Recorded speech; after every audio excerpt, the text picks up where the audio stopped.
Sarah Chen had always been small for a Marine. At 5 feet 4 inches, she barely met the height requirements, and her slight frame often drew skeptical looks from fellow service members. But what she lacked in size, she made up for in determination and an almost supernatural ability to disappear into any environment. The dusty streets of Fallujah stretched endlessly before the convoy as Sarah adjusted her helmet and checked her weapon for the third time that morning. The Iraqi sun beat down mercilessly on the armored vehicles, turning the metal into ovens that baked the Marines inside. She wiped sweat from her forehead and glanced at the American flag patch sewn onto her right sleeve, feeling the familiar surge of pride that always came with wearing the uniform. Corporal Martinez sat across from her in the Humvee, his face grim as he studied the mission briefings. "Another sweep and clear," he muttered, loud enough for Sarah to hear over the engine noise. "Third one this week in the same sector." Sarah nodded but didn't respond. She had learned early in her deployment that sometimes silence was the best policy, especially when the other Marines were still getting used to having a woman in their unit. The 2003 invasion had officially ended months ago, but the insurgency was growing stronger by the day, and everyone was on edge. The convoy rolled through a checkpoint manned by Iraqi police, their faces neutral but watchful. Sarah caught one of the officers staring at her with undisguised curiosity. Female Marines were still rare enough in combat zones to draw attention, and she had grown accustomed to the stares. "Target building is 2 clicks ahead," announced Sergeant Thompson from the front seat. "Intelligence says there might be weapons cache hidden in the basement. We go in fast, secure the area, and get out." Sarah checked her gear one more time. Radio, ammunition, first aid kit, and the small notebook she always carried for recording observations. Her fingers briefly touched something else hidden beneath her standard-issue equipment, something that wasn't supposed to be there according to her official Marine Corps records. The convoy slowed as they approached the target area. The building was a 3-story concrete structure that had seen better days, with bullet holes pocking its walls and several windows blown out from previous fighting. Local civilians scattered as the Marines dismounted, their movements quick and practiced. "Chen, you're with Martinez on the ground floor," Thompson ordered. "Stevens and Rodriguez take the 2nd floor. I'll handle the 3rd with Jackson." Sarah fell in behind Martinez as they approached the building's entrance. The morning air was thick with dust and the smell of burning garbage from a nearby dump. Somewhere in the distance, a call to prayer echoed from a minaret, its haunting melody providing a strange soundtrack to their military operation. The building's interior was dim and cool compared to the blazing heat outside. Sarah's eyes quickly adjusted as they moved through the 1st floor, checking each room methodically. Most were empty except for scattered debris and the occasional piece of abandoned furniture. "Clear," Martinez called out after checking the last room on their floor. They regrouped in the central hallway as the other teams reported their findings. The 2nd floor had yielded nothing but a family of cats that had taken up residence in one of the bedrooms. The 3rd floor was similarly empty. "Basement time," Thompson announced. "Chen, Martinez, you're with me. Everyone else maintain security up here." The basement stairs creaked under their weight as they descended into the darkness. Sarah activated her flashlight, its beam cutting through the gloom to reveal a space that was larger than she had expected. The basement extended well beyond the footprint of the building above, suggesting it might connect to other structures in the area. "Over here," Thompson called from the far corner. "Looks like someone's been busy." Sarah and Martinez moved to join him, their lights revealing a sophisticated tunnel system that had been carved into the earth. The tunnels were reinforced with concrete and appeared to extend for considerable distances in multiple directions. "This isn't just a weapons cache," Sarah observed quietly. "This is a major logistics hub." Thompson nodded grimly. "We need to report this up the chain immediately. This changes everything about our understanding of insurgent operations in this sector." As they began documenting the tunnel system, Sarah noticed something that made her blood run cold. Fresh footprints in the dust, and they were heading deeper into the tunnels. Someone had been here very recently, and they might still be close. Before she could alert the others, the lights went out. Emergency lighting kicked in from their tactical gear, but the sudden darkness had been disorienting. Sarah instinctively moved toward cover, her training taking over even as her mind raced to process what was happening. "Contact!" Martinez shouted as muzzle flashes erupted from deeper in the tunnels. The basement exploded into chaos as gunfire echoed off the concrete walls. Sarah found herself separated from Thompson and Martinez, pinned down behind a concrete barrier as bullets whined overhead. She could hear shouting in Arabic coming from the tunnels, suggesting multiple insurgents had been lying in wait. Her radio crackled to life with frantic calls from the Marines upstairs, but the signal was weak and intermittent in the underground environment. She was effectively cut off from support, alone in a firefight that was rapidly spinning out of control. Sarah pressed herself against the concrete and tried to assess the situation. The muzzle flashes suggested at least 3 shooters, positioned at different points in the tunnel system. Thompson and Martinez were somewhere to her left, but she couldn't see them through the smoke and debris that was filling the air. A grenade detonated somewhere in the tunnels, the explosion sending shockwaves through the basement and raining concrete dust down from the ceiling. Sarah realized with growing alarm that the insurgents weren't just trying to escape, they were trying to bring the building down on top of them. She knew she had to act fast. Her standard Marine training was important, but it might not be enough for this situation. Sarah's hand moved to her hidden equipment, fingers finding the concealed communication device that wasn't part of her official gear. The device activated with a soft chirp that was barely audible over the gunfire. Sarah spoke quickly into it, using code words that would have been meaningless to anyone listening who didn't have the proper clearance. Raven's Nest, this is Mockingbird. Situation critical. Request immediate extraction protocol 77 Alpha. The response came back almost immediately, the voice calm and professional despite the chaos around her. Mockingbird, extraction approved. Maintain position for 30 seconds. Sarah didn't have time to wonder how extraction was possible from her current position. Her training had taught her to trust the system, even when she couldn't understand how it worked. She focused on staying alive for the next 30 seconds while automatic weapons fire continued to pepper her position. 25 seconds. A grenade exploded closer this time, and she could feel chunks of concrete striking her helmet. 20 seconds. Martinez was shouting something, but she couldn't make out the words over the noise. 15 seconds. More voices were joining the firefight from above, suggesting the Marines upstairs were engaging targets in the street. 10 seconds. Sarah heard a sound she couldn't immediately identify, a low humming that seemed to come from everywhere at once. 5 seconds. The humming grew louder, and suddenly the gunfire from the tunnel stopped. 0. The basement filled with an eerie silence broken only by the ringing in Sarah's ears and the distant sounds of the firefight continuing above. She cautiously raised her head and saw that the tunnel mouths were now blocked by what appeared to be some kind of metallic barriers that hadn't been there moments before. Chen, you alive down there? Thompson's voice called from across the basement. I'm here, Sergeant, she replied, slowly emerging from cover. Thompson and Martinez appeared from behind their own positions, both looking shaken but uninjured. They stared at the blocked tunnels with confusion and amazement. What the hell happened to those tunnels? Martinez asked. Those barriers weren't there a minute ago. Sarah looked at the metallic obstructions, which appeared to have been deployed from some kind of automated system built into the tunnel walls. I don't know, she said, and technically that was true. She didn't know exactly how the extraction protocol worked, only that it did. We need to get out of here, Thompson decided. Whatever just happened, this place isn't safe anymore. They made their way back upstairs, where the rest of the Marines were securing the building after a brief but intense firefight with insurgents who had apparently been using the surrounding buildings as staging areas. 2 insurgents had been killed and several more had fled, leaving behind weapons and intelligence materials that would prove valuable. As they prepared to leave the building, Sarah noticed Corporal Williams staring at her with an expression she couldn't quite read.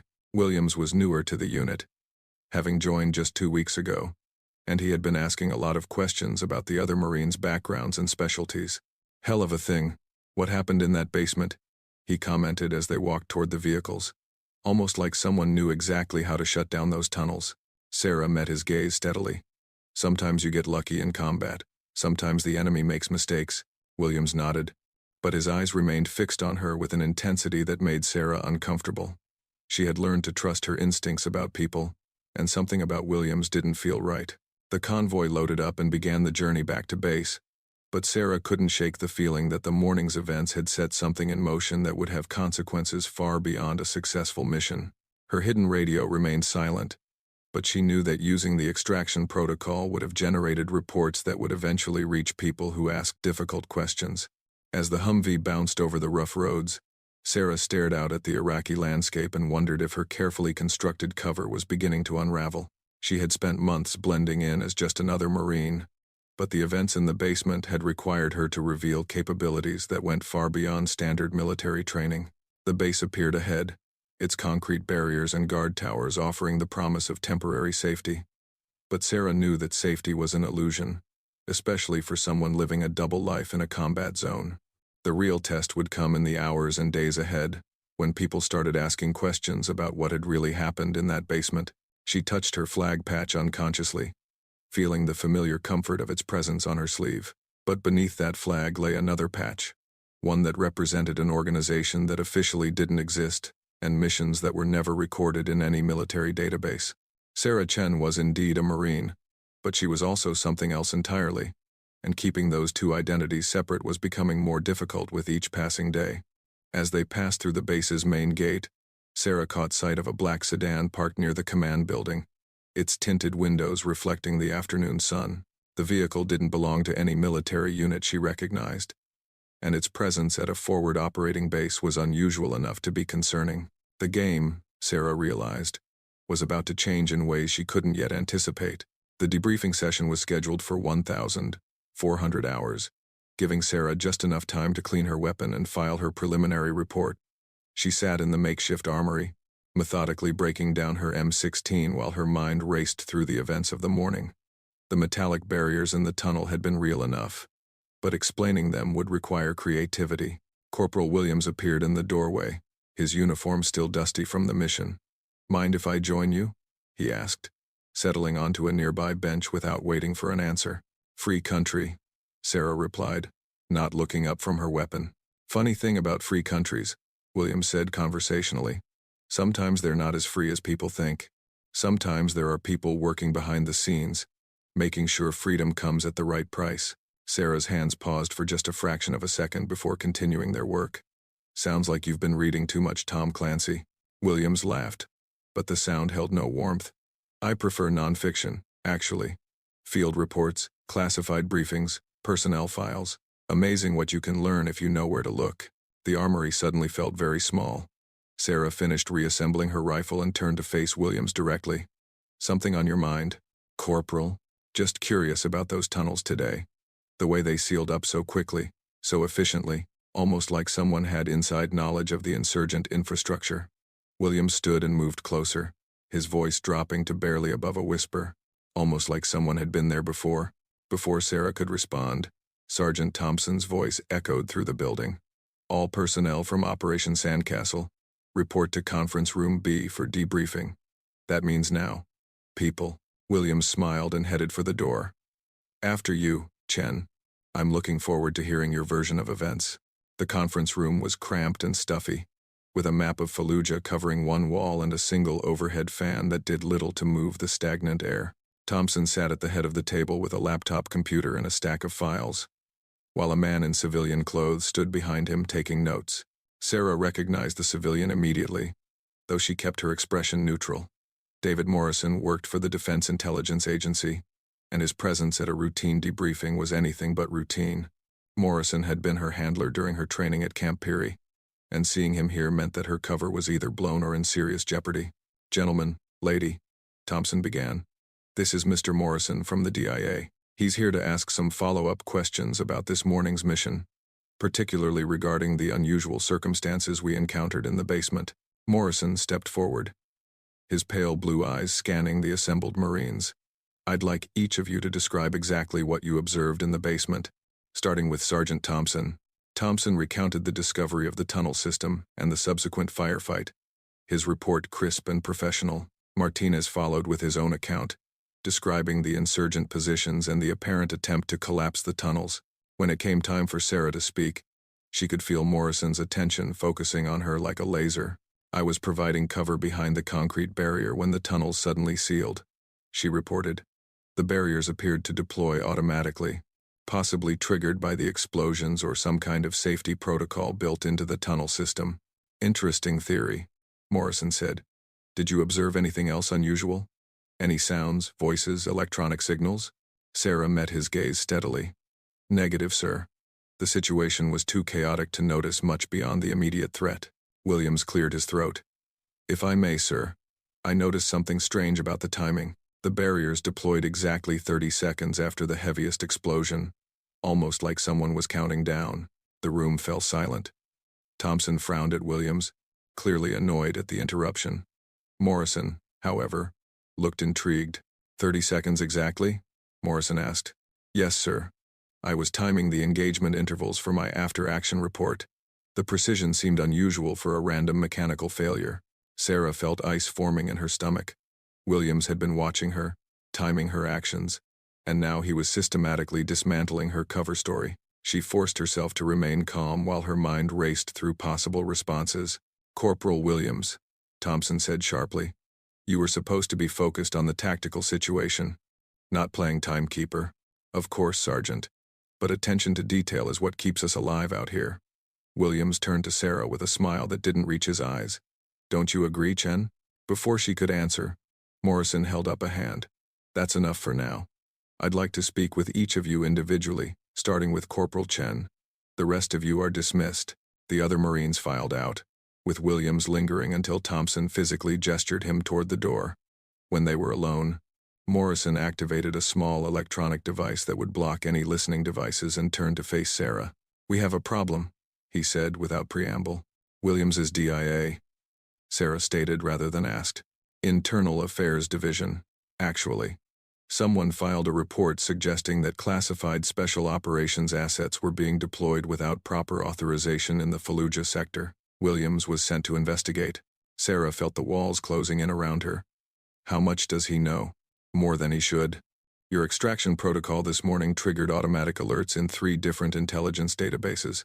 Williams has been monitoring communication intercepts and noticed patterns that suggest off-books operations. Morrison pulled a file from his briefcase and opened it on the table. Sarah recognized her own photograph, along with documents she had never seen before, detailing aspects of her background that were supposed to be compartmentalized beyond top secret. Someone with high-level clearance has been feeding Williams information. Morrison continued. We think there's a leak in the chain of command, possibly someone who doesn't approve of Project Mockingbird's mission parameters. Project Mockingbird was Sarah's official designation within the Special Activities Division, though even that classification was known to fewer than a dozen people worldwide. The fact that Williams might have access to that information suggested the leak came from the very highest levels of the intelligence community. What are my options? Sarah asked. Limited. We can extract you immediately, but that would confirm Williams' suspicions and potentially compromise other assets in the field. Or you can stay and try to maintain your cover while we track down the leak. Staying means Williams will keep digging. Yes, and he's good at his job, Sarah. Eventually he'll find something we can't explain away. Sarah stared at her file, seeing years of training and preparation reduced to photographs and data points. Project Mockingbird had been designed to place highly trained operatives within conventional military units, allowing them to gather intelligence and conduct operations that would be impossible for traditional special operations forces. The program's success depended on the operatives being invisible. Just another face in the crowd of American service members overseas. There's another option, she said slowly. Morrison raised an eyebrow. I'm listening. We give Williams what he's looking for. Not the truth, but something close enough to satisfy his investigation while protecting the real operation. A limited hangout. Exactly. We create a cover story that explains the unusual capabilities without revealing the full scope of Project Mockingbird. Maybe I'm working undercover for Army CID, investigating black market weapons sales. That would explain my access to special equipment and communication channels. Morrison considered the proposal. It's risky. If Williams digs too deep into the CID angle, he'll discover it's fabricated, but it buys us time to identify the leak and shut down this investigation properly. And if the cover story doesn't hold?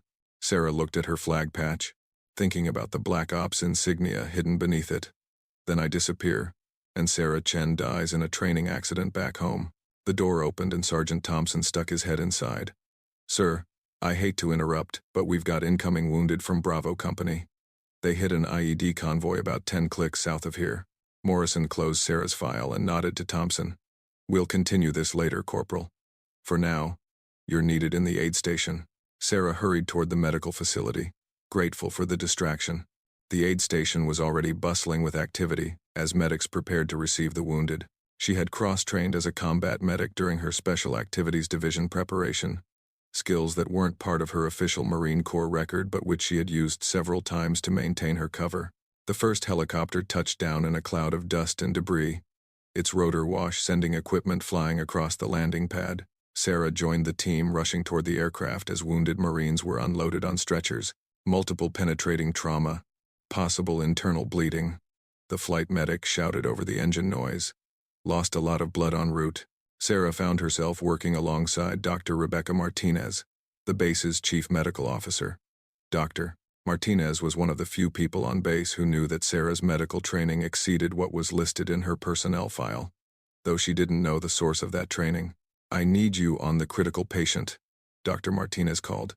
"Your field surgery skills are better than half my trained medics." Sarah moved to the indicated stretcher, where a young Marine lay unconscious with severe abdominal wounds. His pulse was weak and his breathing shallow, suggesting massive blood loss and possible organ damage. She began assessing his condition, her hands moving with practiced efficiency as she checked for entry and exit wounds. "We need to get him into surgery immediately," she told Dr. Martinez. "Looks like the shrapnel missed his major vessels, but there's definitely internal bleeding." As they wheeled the patient toward the operating room, Sarah caught sight of Williams standing near the aid station entrance, watching her work with intense interest. She realized that her medical skills were another piece of evidence that didn't fit with her official background, and Williams was cataloging every inconsistency. The surgery took 3 hours, during which Sarah found herself performing procedures that would have challenged experienced trauma surgeons. Dr. Martinez assisted, occasionally asking questions about techniques that Sarah answered as vaguely as possible. The young Marine's life hung in the balance, but Sarah's training gave her access to cutting-edge medical procedures that weren't taught in standard military programs. When they finally stabilized the patient, Dr. Martinez pulled Sarah aside in the recovery area. "Where did you learn to perform a laparoscopic spleen repair under field conditions?" she asked quietly. "That's not something they teach Marines." "I picked up some things during advanced first aid training," Sarah replied, the lie coming easily after months of practice. "Advanced first aid doesn't cover microsurgery, Chen. I've seen trauma surgeons with 10 years of experience who couldn't have done what you just did." Before Sarah could respond, an alarm sounded throughout the base. The public address system crackled to life with an announcement that made her blood run cold. "All personnel report to your designated assembly areas immediately. This is not a drill. We have reports of a security breach involving classified materials. All personnel will be subject to immediate search and questioning." Sarah felt the hidden communication device in her gear suddenly grow warm against her skin. Someone had activated its emergency beacon, which meant her handlers believed she was in immediate danger of exposure.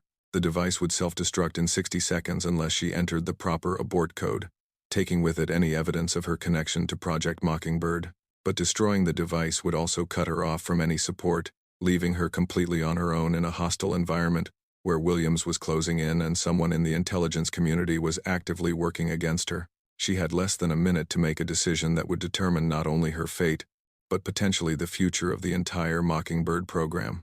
The seconds ticked by as Sarah weighed her options, acutely aware that Williams was probably already positioning himself to observe her reaction to the security alert. The young Marine she had just saved lay unconscious nearby, a reminder that her actions had consequences beyond her own survival. 45 seconds remaining. She thought about the flag patch on her sleeve and the Black Ops insignia hidden beneath it.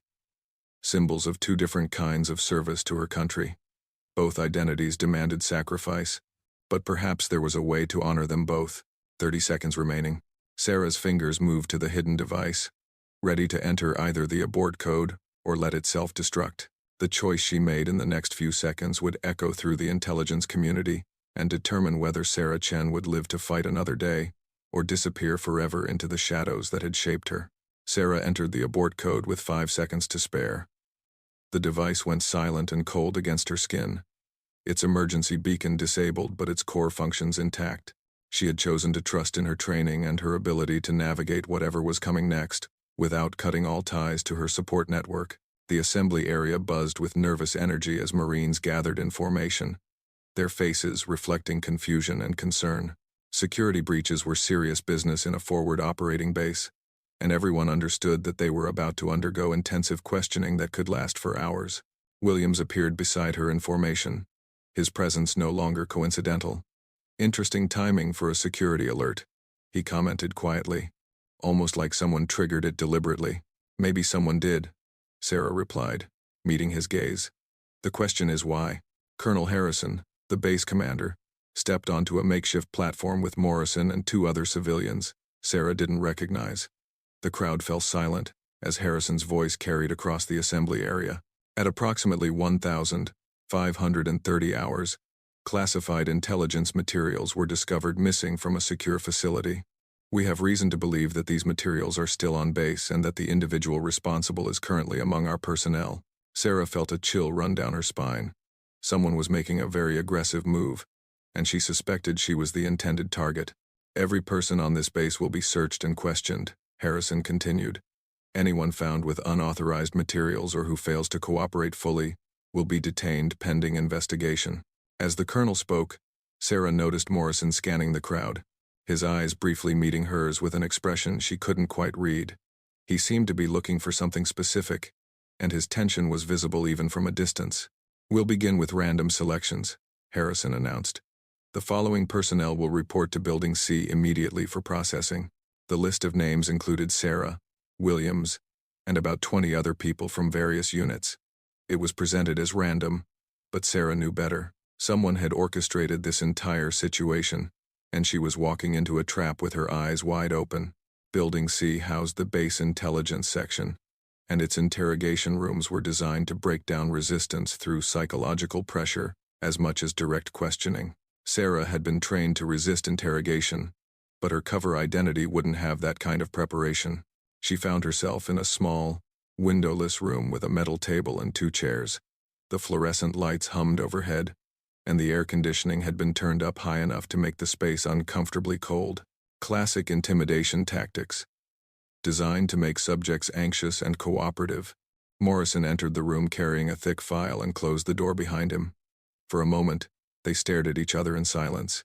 "This is bigger than we thought," he said finally. "The missing intelligence materials include detailed files on every classified operation in this sector for the past 6 months. Someone with top-level clearance downloaded everything and is threatening to expose it." "Williams?" "No. Williams is a symptom, not the disease. Someone much higher up the food chain is pulling his strings, using his investigation as cover for their own agenda." Morrison opened the file and spread its contents across the table. Sarah saw photographs, communication intercepts, and personnel records that painted a comprehensive picture of Project Mockingbird's activities. Someone had been watching the program very carefully. "We think it's related to the weapons contracts," Morrison continued. "There's been a lot of money flowing through private military contractors in this region, and some of that money has been financing operations that aren't appearing in any official reports." Sarah studied the documents, recognizing names and locations from her own missions. "You think Mockingbird accidentally uncovered a corruption network?" "More than that. We think Mockingbird was specifically placed here to investigate it, and someone found out." The implications hit Sarah like a physical blow. Her assignment to this particular Marine unit hadn't been random at all. She had been sent here to gather intelligence on illegal weapons sales and private military activities, but her real mission had been compartmentalized so deeply that even she hadn't known it. So the tunnel system this morning was part of a smuggling network that reaches all the way back to contractors in the Green Zone. The insurgents were just the muscle. The real players are American citizens making millions off this war. Morrison pulled out another document, this one bearing the seal of the Senate Intelligence Committee. 3 senators and a dozen Pentagon officials are potentially involved. If this goes public, it could destroy the entire war effort and bring down the current administration. Sarah began to understand the stakes. Project Mockingbird hadn't just uncovered a corruption scheme. It had stumbled onto a conspiracy that reached into the highest levels of government. Someone was willing to burn down the entire program to keep those secrets buried. A knock on the door interrupted their conversation. Morrison quickly gathered the documents as Sergeant Thompson entered the room. "Sir, Colonel Harrison wants to see Corporal Chen immediately. There's been a development." Sarah followed Thompson through the hallway, passing other Marines who were emerging from their own interrogation sessions. Most looked confused and frustrated, suggesting that the questioning had been genuine rather than theater. Colonel Harrison's office was crowded with officials Sarah didn't recognize, their expensive suits marking them as civilians with serious government connections. Williams stood near the window, his expression unreadable. Corporal Chen, Harrison began. These gentlemen have some questions about your background and training. The lead civilian was a thin man with silver hair and the kind of pale complexion that suggested he spent most of his time indoors. When he spoke, his voice carried the authority of someone accustomed to being obeyed without question. Corporal, we've reviewed your personnel file and noticed some inconsistencies. Your official training record doesn't include advanced medical procedures, weapons systems, or communication protocols. Yet multiple witnesses report that you've demonstrated capabilities in all these areas. Sarah kept her expression neutral. I've always been interested in learning new skills, sir. I pick things up from other Marines. The advanced laparoscopic surgery you performed this afternoon isn't something you pick up casually, the man continued. Dr. Martinez reports that you used techniques that require years of specialized training. Williams stepped forward from his position by the window. Sir, if I may, I've been conducting an unofficial investigation into some unusual patterns among personnel in this sector. I believe Corporal Chen may be involved in activities that go beyond her official duties. The silver-haired man nodded approvingly. Show us what you've found, Corporal Williams. Williams produced a tablet computer and activated a presentation that made Sarah's heart sink. He had surveillance photographs of her using the hidden communication device, audio recordings of conversations that shouldn't have been possible to intercept, and documentation of her presence at locations that didn't match her official duty assignments. Based on this evidence, Williams concluded, I believe Corporal Chen is operating under false identity for an unknown organization, possibly conducting espionage activities against United States forces. The accusation hung in the air like smoke from an explosion. Sarah realized that Williams had been building this case for weeks, gathering evidence that painted her as a traitor rather than a deep-cover operative working for American intelligence. Colonel Harrison looked genuinely shocked. Corporal, these are very serious allegations. Do you have anything to say in response? Sarah looked around the room, calculating her options. Morrison was nowhere to be seen, and she was facing a tribunal that had already decided her guilt. The evidence Williams had presented was real, even if his interpretation was wrong. Sir, she said carefully, I think there may be some misunderstanding about my role here. The silver-haired man smiled coldly. There's no misunderstanding, Corporal. You're a spy, and you've been caught. Actually, said a new voice from the doorway. She's exactly what she appears to be. Everyone turned to see Morrison entering the room, followed by 2 military police officers. He was carrying an evidence bag that contained what appeared to be electronic equipment. Gentlemen, Morrison announced, I'm afraid you've been the victims of an elaborate deception. The real spy has been Corporal Williams. Williams went pale but maintained his composure. Sir, I'm not sure what you're suggesting. Morrison opened the evidence bag and pulled out a sophisticated recording device. This was found in Corporal Williams' personal effects. It's Russian-made, designed specifically for intercepting secure military communications. The revelation sent shockwaves through the room. Williams had been so focused on building a case against Sarah that he had left himself vulnerable to the very investigation techniques he had been using. Williams has been feeding intelligence to a Russian contact who poses as an American defense contractor. Morrison continued. The missing classified materials were downloaded using his access codes, and he's been using his investigation of Corporal Chen as cover for his own espionage activities. Colonel Harrison stood slowly, his face flushed with anger. Corporal Williams, you're under arrest for espionage and treason. Military police, take him into custody. As the MPs moved to arrest Williams, he made one last desperate attempt to shift blame back to Sarah. You're making a mistake. Chen is the spy. Look at her equipment, her training, her background. Her background has been verified. Morrison replied calmly. Corporal Chen is a decorated Marine who has been conducting legitimate intelligence gathering under proper authorization. Unlike you, she never betrayed her country for money. Williams was led away in handcuffs, still protesting his innocence and making accusations against Sarah. The silver-haired civilian watched the proceedings with obvious displeasure, as if the arrest had ruined carefully laid plans. When the room had cleared except for Harrison, Morrison, and Sarah, the colonel turned to face her with a mixture of respect and curiosity. Corporal, I don't know exactly what kind of work you do, and I probably don't want to know, but I want you to understand that your service here has been exemplary, regardless of whatever special assignments you may have. Sarah felt a wave of relief wash over her. Her cover was intact, and William's accusations had been turned against him. But she also knew that this victory was temporary. The corruption network that had brought her here was still operating, and other threats would emerge. "Thank you, sir," she replied. "I'm just trying to do my job." After Harrison dismissed them, Morrison walked with Sarah toward her quarters. The afternoon sun was setting over the Iraqi desert, painting the sky in shades of orange and red that reminded her of the American flag on her sleeve. "This isn't over," Morrison warned quietly. Williams was small time compared to the people really behind this. "They'll send someone else, someone better." Sarah nodded, understanding the implications. "How long do I have?" "A few weeks, maybe less. We're working on extracting you cleanly, but it has to look natural. No sudden transfers or medical emergencies." They paused outside her building, and Morrison handed her a new communication device to replace the one she had nearly destroyed. "Your real mission starts now," he said. "Everything up to this point has been preparation. The people we're really after won't show themselves until they think Williams succeeded in eliminating you as a threat." Sarah pocketed the device and looked back toward the building where Williams had been arrested. "What happens to him?"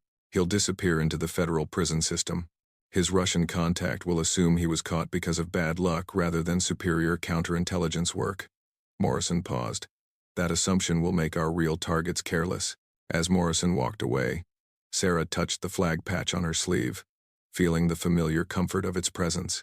Beneath it, hidden from view but always present, was the Black Ops patch that represented her true allegiance. She had sworn oaths to both identities, and both demanded sacrifice. The young Marine she had saved during surgery would recover fully, returning to his unit, and eventually to his family back home. Most of the Marines on this base would complete their deployments and go on with their lives, never knowing how close they had come to being pawns in a conspiracy that reached the highest levels of government. But Sarah Chen would remain in the shadows, protecting those Marines and the country they served from threats they would never see coming. Her flag represented the ideals she fought for, while her hidden patch represented the methods she used to preserve them. As darkness fell over the base, Sarah prepared for the next phase of her mission. Somewhere in the network of corruption and betrayal that had brought her to Iraq, powerful people were planning their next move. They had underestimated her once, and that mistake had cost them an asset in Williams. They wouldn't underestimate her again.